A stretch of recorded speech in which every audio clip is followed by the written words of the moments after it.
Ny Noely dia ho an'ny fianakaviana manontolo eto amin'ny Star Times fa tsy ho an'ny ankizy irery ihany.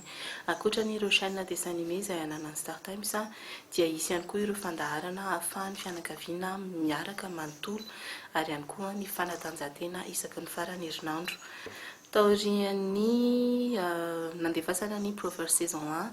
dia hotohizanay izany manomboka ny 7 volana desambra izao amin'ny Prover saison 2 ary isy ihany koa andian-tantara vaovao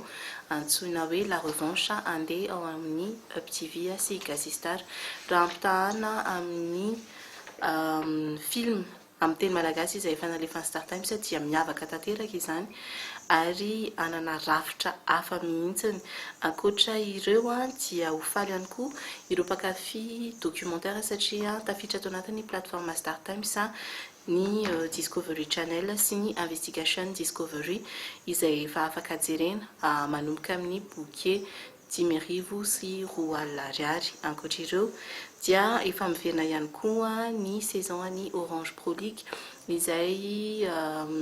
division voalohany ny football malagasy izay efa ahitantsika any Dax Nina Drogba Tsiry izay mandrafitra ihany koa ny ekipa nasionaly. Isaky ny farany herinandro dia hivantana ho anareo izany lalao izany manomboka amin'ny 2 ora tolakandro ary ny alatsinainy hatramin'ny zoma dia andeha ihany koa ny vaovao ara-panatanjahantena rehetra zato isan-jato amin'ny fiteny malagasy ao amin'ny Gazistar ao anatin'ny fandaharana misy hoe G Actu.